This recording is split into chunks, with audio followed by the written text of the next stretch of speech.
नमस्कार मित्रों, मैं डॉक्टर राधाकृष्ण इजी सॉल्यूशन पे आपका स्वागत है।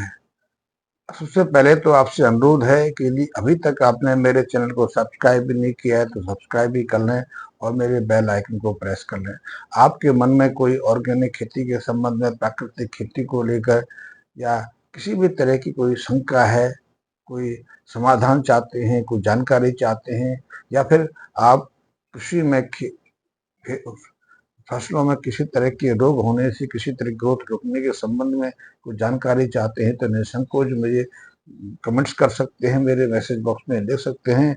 मैं आपकी समस्या का निराकरण करने की कोशिश करूंगा। आज हम बात करेंगे जीवामृत की। जीवामृत के बारे में हम सभी बहुत अच्छे से जानते हैं। जीवामृत का प्रयोग हमारे देश में पिछले 50-60 सालों से लगातार हो रहा है। वैसे जीवामृत का उल्लेख तो सैकड़ों सालों से है, लेकिन पिछले 50 सालों से जीवामृत का प्रयोग बहुतायत से हो रहा है। जो जैविक खेती करते हैं, जो प्राकृतिक खेती करते हैं, जो रासायनिक खेती से बाहर आना चाहते हैं, जो रासायनिक खेती का दुष्प्रभाव देख लिया है और अब ऑर्गेनिक खेती में रुचि ले रहे हैं, वो जीवामृत के बारे में भली बात जानते हैं। हम ये भी जानते हैं कि जीवामृत का प्रयोग क्यों किया जाता है। इसलिए किया जाता है कि हम जो मिट्टी के सूक्ष्म जीव हैं, जो मिट्टी के जीवाणु हैं, उनको पुनः जीवित कर सके, उनको पुनः स्थापित कर सके, इसीलिए हम जीवामृत का प्रयोग करते हैं। जीवामृत का अर्थ ही है जीवों को अमृत देने वाला रसायन। और हम ये भी जानते हैं कि जीवामृत के मुख्य घटक कौन से हैं, किन चीजों से जीवामृत की तैयारी की जाती है। जीवामृत के मुख्य घटक तो यही हैं। गोबर की खाद, यदि देसी गाय का गोबर मिल जाए तो उससे सर्वोत्तम है। गौमूत्र, ये तो बहुत महत्वपूर्ण है। इसके अलावा तीसरा है गुड़, चौथा है बेसन और पांचवा है जो मेड़ की मिट्टी हो या किसी पीपल, बरगद या नीम, आम, ऐसे किसी पेड़ के नीचे की मिट्टी हो। इस मिट्टी में बहुत तरह के जीवाणु रहते हैं, बहुत तरह के सूक्ष्म जीव भी रहते हैं। और जब इसके माध्यम से हम गोबर का डिकम्पोजिशन करते हैं, गुड़ के माध्यम से इसका फर्मेंटेशन करते हैं, तो जीवाणु की संख्या तेजी से बढ़ती है और फिर उससे तैयार होता है हमारा जीवामृत। इसको बनाने की प्रक्रिया के बारे में हम बहुत अच्छी तरह से जानते हैं, लेकिन पिछले दिनों से एक विरोधाभास हमारे सामने आ गया। बहुत सारे जीवामृत का प्रयोग करने वाले जो अनुसंधान करता है, प्रयोग करता है, जो ऑर्गेनिक खेती पर अच्छे से ज्ञान देते हैं, तो वो उनका कहना है कि जीवामृत को बिना गोबर की खाद, बिना गोबर के मूत्र के तैयार किया जा सकता है। और गोबर का खाद का या गोबर के मूत्र की कोई इसमें आवश्यकता नहीं है, क्योंकि डिकम्पोजिशन की इसमें कोई आवश्यकता नहीं है। उनका मुख्य आधार रहता है जो मिट्टी के जीवाणु हैं, जंगल की मिट्टी के जो जीवाणु हैं, जंगल में जो सूक्ष्म जीव रहते हैं, उनका संवर्धन करना जीवामृत का आधार है। लेकिन यथार्थ में हम इसकी गहराई में जाएंगे तो बहुत सारी चीजें स्पष्ट होती हैं। दूसरा कि ये कितने दिन में तैयार होता है, इसको लेकर भी विरोधाभास है। कुछ लोग 7 दिन में कह देते हैं कि जीवामृत तैयार हो जाता है, कुछ लोग कहते हैं इसको तैयार होने 1 महीने का समय लगता है, और कुछ विशेषज्ञ मानते हैं कि जीवामृत को पूरी तरह से तैयार होने में 3 महीने का समय लगता है। ये विरोधाभास को लेकर भी हमारे बहुत सारे किसान मित्र एक दिग्भ्रम जैसी स्थिति में रहते हैं, एक भ्रमत जैसी अवस्था में रहते हैं। तो इन तीनों का समाधान करने की कोशिश में अपने अनुभव के आधार पर करूंगा, अपने ज्ञान बुद्धि के आधार पर करूंगा, और इनको लेकर मैंने गहन अनुसंधान नहीं किया है।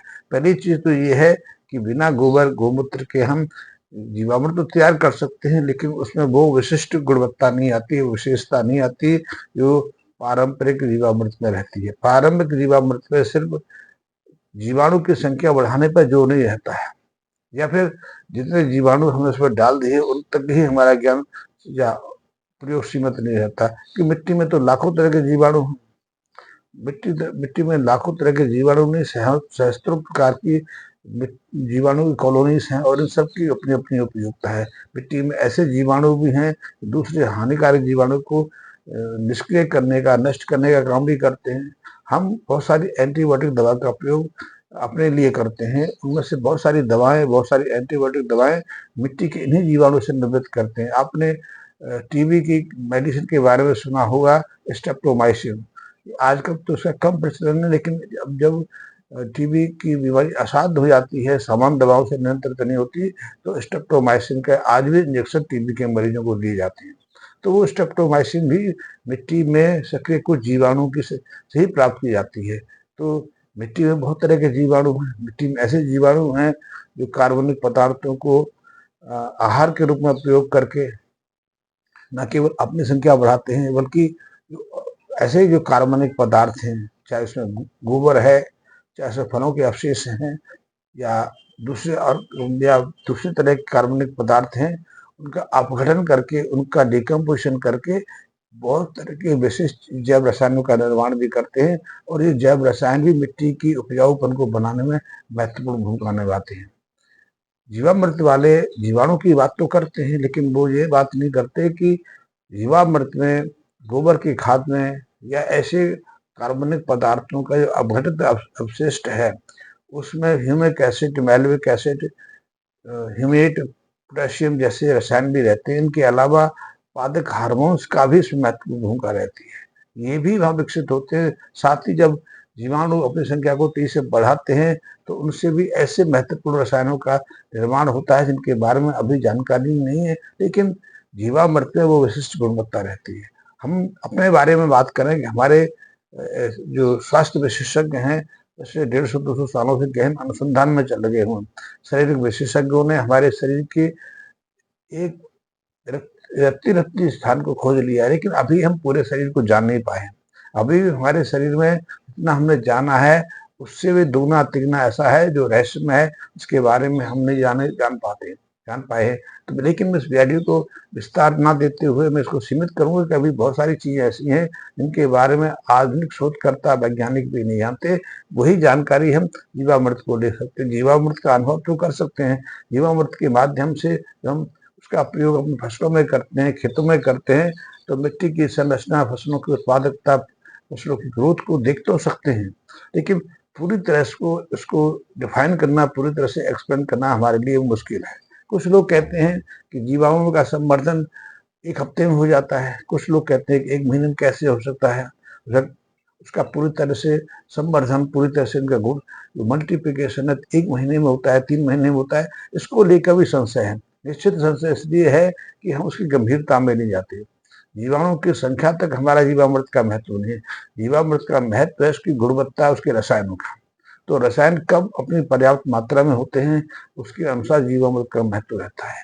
आज से 25-30 साल पहले की मिट्टी के अंदर काफी मात्रा में ह्यूमस उपलब्ध था, ऑर्गेनिक कार्बन उपलब्ध था, तब हमें जीवामृत की इतनी गुणवत्ता को अपने ध्यान में रखने की आवश्यकता नहीं थी। जैसे कि आज से 30 साल पहले, 25 साल पहले हम रासायनिक खादों का प्रयोग अपने खेतों में करते थे, फसलों में करते थे, तो हमें भरपूर मात्रा में उत्पादन मिलता था। लेकिन आज हम उतनी मात्रा में यदि रासायनिक खादों का प्रयोग करते हैं, तो हमारी उत्पादकता आधी रह जाती है।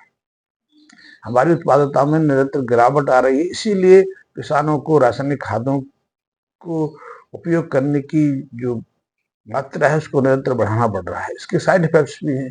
ठीक यही आज से 25 साल, 30 साल पहले जब अपने खेतों में जीवामृत का प्रयोग करते थे, रासायनिक खादों को त्याग कर उनके जगह पर गोबर की खाद का, या फसल अवशेषों का, या फिर जीवामृत का प्रयोग करते थे, तब हमारी मिट्टी में काफी मात्रा में ह्यूमस उपलब्ध होता था।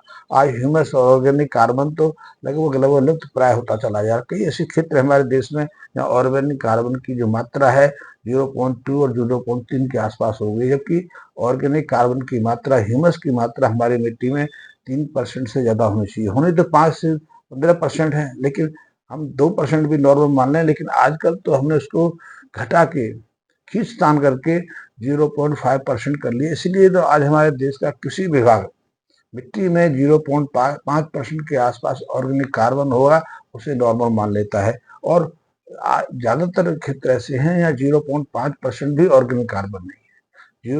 ऑर्गेनिक कार्बन की जो स्तर है तो 0.2 और 3 के आसपास पहुंच गया है, और कई जगह तो उसके नीचे चला गया। ऐसे में आप इस जीवामृत का प्रयोग करेंगे तो वो अपना प्रभाव कैसे दिखा पाएगा। इसीलिए बहुत मित्र ऐसे हैं जो जीवामृत का प्रयोग बार बार अपने खेतों में करते हैं, कई तरह की फसलों में करते हैं, लेकिन प्रभाव नहीं मिलता तो निराशा आ जाती है। फिर उनको ये बोझ लगने लगता है, क्योंकि पहले तो संभालना मुश्किल है, फिर अवधि को लेकर कंफ्यूजन हो जाते हैं कि आप जीवामृत का तो प्रयोग कर रहे हैं जैसा कि उन्होंने सुझाया, उन्होंने 1 हफ्ते में जीवामृत तैयार किया, 1 महीने में जीवामृत तैयार तो कर लिया, उसका प्रयोग किया, लेकिन उसका परिणाम नहीं मिला, तो वो निराश हो जाते हैं। तो ऐसे में हम जीवामृत की जो जो जो जो वैज्ञानिक जानकारी है उस पर अपना ध्यान केंद्रित करेंगे। पहली चीज तो ये है कि जीवामृत में जीवों की संख्या बढ़ाने के साथ में जैव रसायनों की उत्पत्ति भी मुख्य आधार है।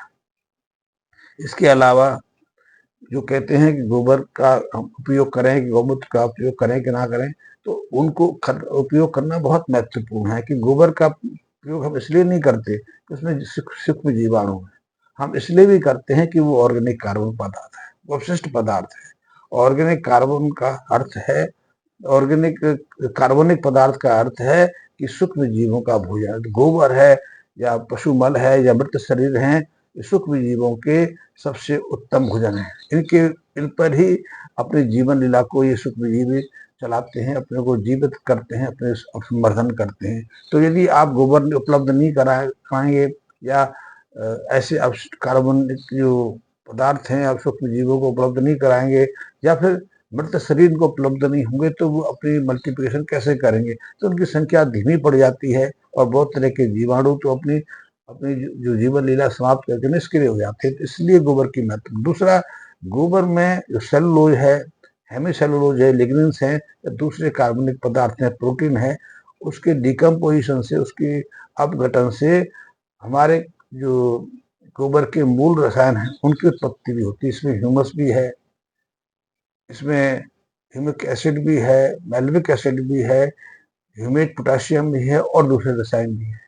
हम गोबर को सिर्फ नाइट्रोजन, फास्फोरस, सल्फर तक सीमित नहीं करते, हम सिर्फ न्यूट्रिशन के तक सीमित नहीं करते। गोबर में जो उसका डिकम्पोजिशन होता है, गोबर में जो प्रोटीन होता है, उसे काफी मात्रा में अमीनो एसिड भी रिलीज होते हैं, उसमें कुछ मात्रा में विटामिन और दूसरी चीजें भी उपलब्ध होती हैं।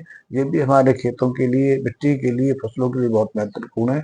इसलिए हमें गोबर की खाद का प्रयोग, गोबर का प्रयोग करना चाहिए। इसी तरह गोबर के मूत्र को लेकर बहुत सारे बात करते हैं। तो गोबर का मूत्र में तो यूरिया वैसे ही काफी रहता है, यूरिया के अलावा उसमें फॉस्फोरिक एसिड भी रहता है, कार्बोनिक एसिड भी, कई चीजें ऐसी रहती हैं जो बहुत महत्वपूर्ण है।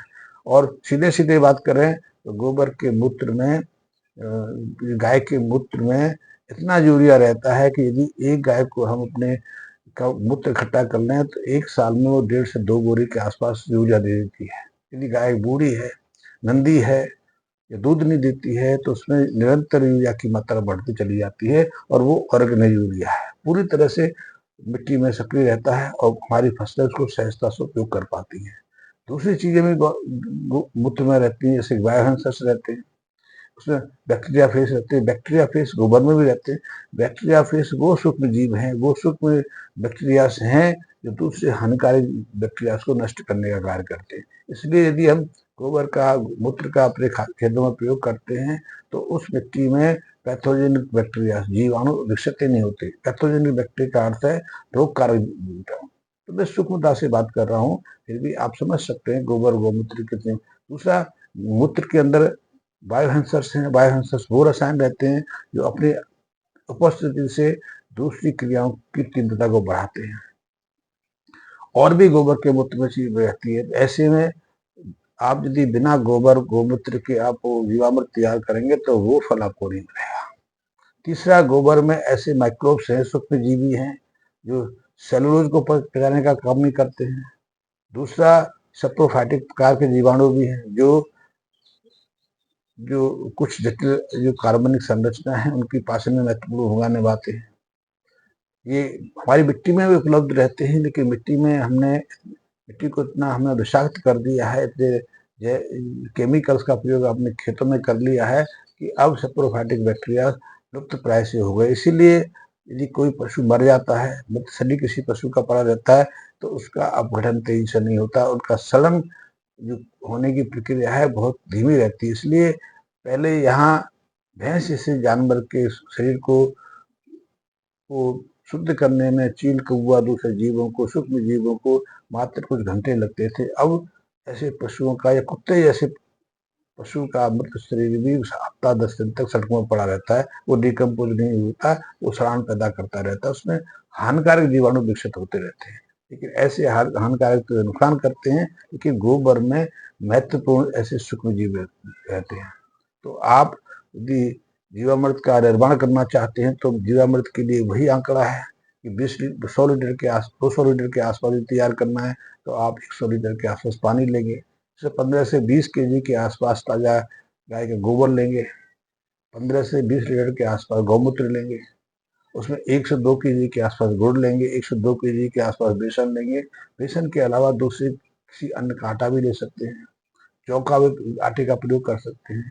और इसके अलावा 1 से 2 केजी के आसपास आप खेत की मिट्टी, लैंड की मिट्टी ले सकते हैं जिस मिट्टी में ऐसे जीव हों, या फिर किसी जंगल की मिट्टी डाल सकते हैं। इनकी बहुत महत्वपूर्ण भूमिका। अकेली खेत की मिट्टी या जंगल की मिट्टी को आप चीनी या गुड़ के माध्यम से फर्मेंटेड नहीं कर सकते, जीवाणु की संख्या नहीं बढ़ा सकते। जीवाणु की संख्या बढ़ भी जाएगी, वो पार्टिकल कुछ जीवाणु तो सीमित रहेगी। मैं तो कहता हूँ यदि आप जीवामृत तैयार कर रहे हैं तो इसमें छाछ भी डालिए कि छाछ में कुछ विशेष जीवाणु रहते हैं। दूध के जीवाणु थोड़ा अलग रहते हैं, क्योंकि आप अनुभव कर सकते हो कि कच्चा दूध यदि आपके पास है, रोज दूध आपके पास है, तो उसका स्वाद मीठा, थोड़ा सा मिठास लेके रहता है। इस दूध को रख देते हैं, 2-3 घंटे के बाद वो सड़ना शुरू हो जाता है और कुछ देर के बाद फिर बदबू शुरुआत हो जाती है। लेकिन इसी दूध को जब उबाल लेते हैं तो उसमें सड़ाहट पैदा नहीं होती, वो खराब नहीं होता, उसमें बदबू नहीं मारती। और यदि इसी दूध को आप 30-32 डिग्री टेम्परेचर उसका रह जाए तो जामुन डाल दीजिए, छाछ से दही डाल दीजिए, तो उसमें खटास आनी शुरू हो जाती है, दही बन जाता है। आपने देखते हैं। और उसी खटास दही के को जब मसते हैं तो उसमें से घी अलग होना शुरू हो जाता है।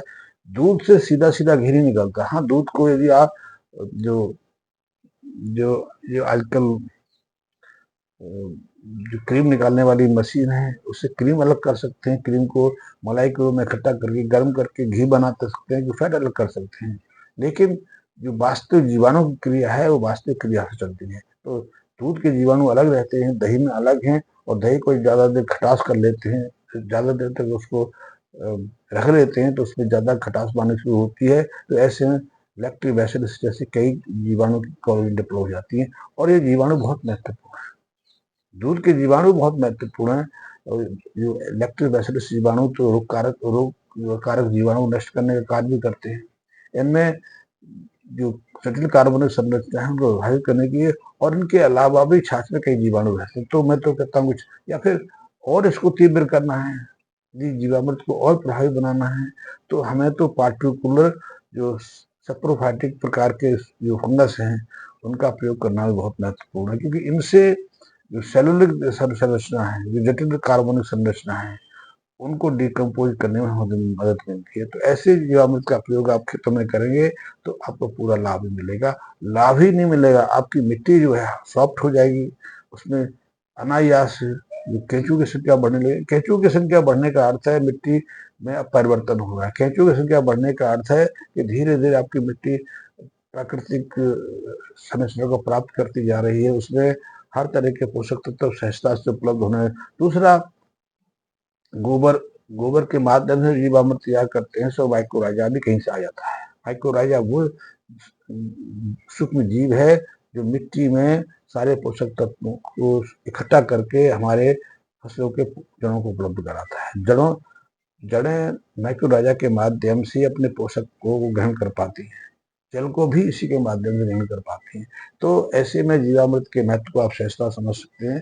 जीवामृत की जो वास्तविकता है तो आप समझ सकते हैं। तो इसमें तैयार होने में कम से कम 1 से 1.5 महीने का समय तो लगता ही लगता है। इससे ज़्यादा अवधि 3 महीने की अवधि लेंगे तो आपका जीवामृत और अच्छा तैयार होगा, क्योंकि उसमें तब फॉलिक एसिड, मैलिक एसिड और ह्यूमिक पोटाशियम जैसे जैव रसायन तैयार हो जाते हैं। ये हमारे खेत की मिट्टी के लिए बहुत महत्वपूर्ण है। इनसे खेत में न केवल ऑर्गेनिक संरचना पैदा होती है, बल्कि उसकी फर्टिलिटी जो है, उपजाऊपन है, वो अपने प्राकृतिक स्थिति उसको प्राप्त कर ले। जंगलों में यही क्रिया चलती है। जंगलों में कोई जीवामृत सीधा सीधा उपलब्ध नहीं कराता, लेकिन जीवामृत की प्रक्रिया चल जाती है। जंगलों में पेड़ों से पत्ते झड़ते हैं, पतझड़ में टालियाँ गिरती हैं, बारिश होती है, वहाँ सूक्ष्म जीव पहले से हैं, उसी के जीव इन पत्तियों को, टहनियों को, इन गिरे पेड़ों को डिकम्पोज करते हैं। और इस डिकम्पोजिशन की क्रिया में नाइट्रोजन, फास्फोरस, पोटाशियम जैसे 17 पोषक तत्व तो उपलब्ध होते ही होते हैं, लेकिन जो